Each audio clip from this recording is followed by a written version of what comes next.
श्री सद्गुरु महाराज की जय। बंदो गुरुपद कंज कृपा सिंधु नर रूप हरि महामोह तम पुंज जासु वचन रवि कर निकर। मेरा मुझ में कुछ नहीं, जो कुछ है सब तोर। तेरा तुझको सौंप के क्या लागेगा मोर। हे गुरु, संत में ही उपदेशामृत। गुरु महाराज का 12वां प्रवचन।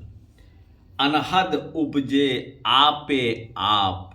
प्यारे लोगों, मानस जपो में सार है।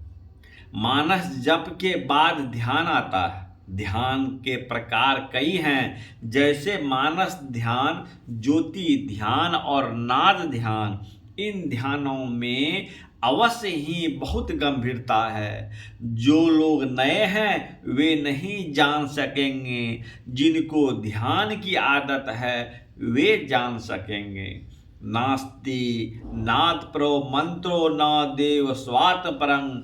नानो संधे परा पूजा न ही तृप्ते परम सुखम। अर्थात नाद से बढ़कर कोई मंत्र नहीं है, अपनी आत्मा से बढ़कर कोई देवता नहीं है। नाद वह ब्रह्म की अनुसंधि अन्वेषण व खोज से बढ़कर कोई पूजा नहीं है, तथा तृप्ति से बढ़कर कोई सुख नहीं है। नाद ध्यान बहुत गंभीर है। धीरे धीरे लोगों को आप ही उपज जाता है। गुरु गोरखनाथ जी कहते हैं, 600 सहज 2100 जाप। अनहद उपजे आपे आप। 21,600 जाप हो तो आप ही आप अनहद उपजेगा। लेकिन गुरु का संकेत अवश्य लेना चाहिए। आप लोगों को देखकर मेरा चित्त प्रसन्न है, यद्यपि मैं अभी रुग्ण अवस्था में हूँ। जो कुछ आप पहले के वक्ता से सुन चुके हैं उनका कदर कीजिए। मैं तो दूर से सुन सका नहीं, फिर भी मुझको विश्वास है कि पहले के वक्ता लोग जो उपदेश किए होंगे वे अच्छे अवश्य होंगे। आप प्रति रविवार को यहाँ आइए तो देखिए कि सत्संग की क्या महिमा है। जो केवल सत्संग मंदिर में आकर सत्संग भजन करे, घर में नहीं, तो वे ऐसा है कि अभिलाषा बहुत रखते हैं लेकिन परिश्रम नहीं करते। भक्तिमय योग को अवश्य करना चाहिए। प्रेम विकंता मैं सुना, माथा सारे हाथ। बुझत विलंब न कीजिए, तक्षण दीजिए काट। कबीर साहब की वाणी है। इसमें ऐसा है कि प्रेम के रास्ते में सिर कट जाता है, यानी अहंकार छूट जाता है। ऐसा नहीं कि गर्दन के ऊपर का सिर कट जाएगा। अहंकार कट जाता है, नम्रता आ जाती है। जब गुरु के बताए अनुकूल मानस जाप, मानस ध्यान और दृष्टि साधन करता है तो जीव का कल्याण हो जाता है। दृष्टि साधन है कि गुरु के निर्देश के अनुसार देखो, दिव्य दृष्टि खुल जाएगा। दिव्य दृष्टि खुलने पर नाद खुल जाएगा। असली नाद सार शब्द है, शब्दों की आत्मा है वह। चंदा झलके यही घाट माही, अंधी आखन सुझत नाही। यही घट चंदा यही घट सुर, यही घट बाजे अनहद तुर। घट में बाजे तलब निशाना, बहिरा शब्द सुने नहीं कानम। संत मत में यही शिक्षा प्राप्त करनी चाहिए कि मैं आपको कुछ वैसी लंबा चौड़ा व्याख्यान देकर समझाने नहीं आया हूँ। समास रूप में संतों का ख्याल कह दिया। इसमें गुरु की बड़ी आवश्यकता होती है। जिस पर गुरु राजी हो रहते हैं उनकी उन्नति होती है। सदाचार पालन कीजिए, झूठ नहीं बोलिए, चोरी नहीं कीजिए, नशा नहीं खाइए और न पीजिए, हिंसा नहीं कीजिए, बेविचार मत कीजिए, जब तक जानवर नहीं मारा जाए तब तक मांस नहीं मिलेगा। मछली की देह में भी मांस ही रहता है। हिंसा नहीं किया करो, सत्संग करो, गुरु की सेवा करो, स्वावलंबी बनो, ईश्वर पर विश्वास रखो और ध्यानाभ्यास करो। वे 5 काम करो और 5 पाप को छोड़ दो। संतों के विचार को सुना दिया। गुरु महाराज कहते थे कि संतों का सिद्धांत है गुरु, ध्यान और सत्संग। सत्संग संतों की वाणी को पढ़ो। संतों की ऐसी वाणियाँ हैं कि आपको संतुष्टि आ जाएगी। मैं नहीं कहता हूँ कि संतों की वाणी पढ़ते पढ़ते मुक्ति होगी। मुक्ति नहीं बल्कि संतुष्टि होगी। गुरु सेवा का अर्थ यह नहीं है कि नज़दीक में रहकर सेवा करो, दूर में रहकर भी सेवा होती है।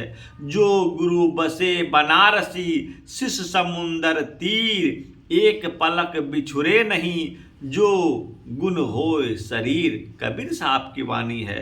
अपनी कमाई से अपना पालन पोषण करना, कुछ दान भी करना, बाल बच्चों को पढ़ाना लिखाना, यह धन का काम है। स्त्रियों को चाहिए कि पति की सेवा करे, आज्ञा माने, इसकी बड़ी महिमा है। रामचरितमानस और महाभारत में कथा लिखी हुई है। साधन की युक्ति मिल जाए तो बारंबार अभ्यास करो। मानस जाप बहुत उत्तम है। इसका अर्थ यह नहीं कि 2-4 बार कर लिया हो गया, बल्कि ऐसा हो कि सोवत जागत उठत बैठत टुक विहीन नाही तारा, झिन झिन जंतर निस दिन बाजे जम जालिम पचिहारा। दरिया साहब की वाणी है। शब्द अभ्यास करके इस घाट पर अपने को लाओ कि तार टूटे नहीं। बाजे एक तार सुनब दिन रतिया, अविगत तार अलख गति गाजे, सुनत सुनत शीतल होई छतिया, बाजे एक तार सुनब दिन रतिया। कबीर साहब की वाणी है। मैं आप लोगों से निवेदन करता हूं कि अभी आरती नहीं हुई है। 2 आरतियां पढ़ी जाती है। पहली तुलसी साहब की और दूसरी और है। जिनको रेलगाड़ी से जाना है वे एक आरती के बाद चले जाएं। जिनको दूर नहीं जाना है वे दोनों आरती करके जाएं। घर जाकर भजन ध्यान करें। संत मत की परिभाषा सत्संग योग के 4थे भाग में पढ़ लीजिए।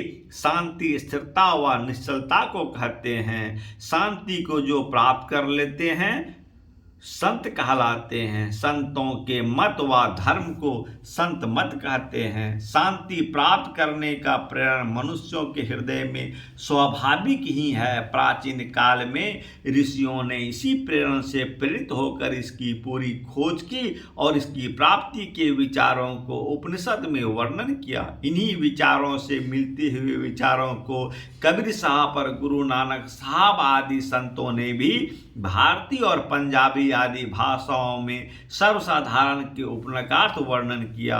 इन विचारों को ही संत मत कहते हैं। परंतु संत मत की मूल भित्ति तो उपनिषद के वाक्यों को ही मानने पड़ते हैं, क्योंकि जिस ऊंचे ज्ञान का था उस ज्ञान के पद तक पहुंचाने के जिस विशेष साधन नादान संधान अर्थात सुरत शब्द योग का गौरव संत मत को है, वे तो अति प्राचीन काल से की इस भीति पर अंकित होकर जगमगा रहे हैं। भिन्न भिन्न काल तथा देशों में संतों के प्रकट होने के कारण तथा इनके भिन्न भिन्न नामों पर इनके अनुयायियों द्वारा संत मत के भिन्न भिन्न नामकरण होने के कारण संतों के मत में पृथक ज्ञात होता है। परंतु यदि मोटी और बाहरी बातों को तथा पंथाई भावों को हटाकर विचारा जाए और संतों के मूल एवं सार विचारों को ग्रहण किया जाए तो यही सिद्ध होगा कि सब संतों का एक ही मत है। नित्य नियमित रूप से साधना करो और खुश होकर रहो। गुरु नानक देव जी ने कहा है, नानक सतगुरु भेटिए पूरी होवे जुगती, हंस दिया खेले दिया, पैन दिया खाओ दिया, बिचे होवे मुक्ति। आशा और निराशा दोनों को छोड़कर भजन कीजिए तो कल्याण होगा। श्री सद्गुरु महाराज की जय। यह प्रवचन दिनांक 3/3/1974 ईस्वी को महर्षि मेही आश्रम कुप्पा घाट भागलपुर में साप्ताहिक सत्संग के अवसर पर हुआ था। श्री सद्गुरु महाराज की जय। यदि आप लोगों को गुरु महाराज का प्रवचन अच्छा लगे तो जरूर सुने, पूरे परिवार को सुनाएं और दूसरे को शेयर भी करें और कृपा करके इसको सब्सक्राइब भी करें। हे गुरु, जय गुरु। आरती संग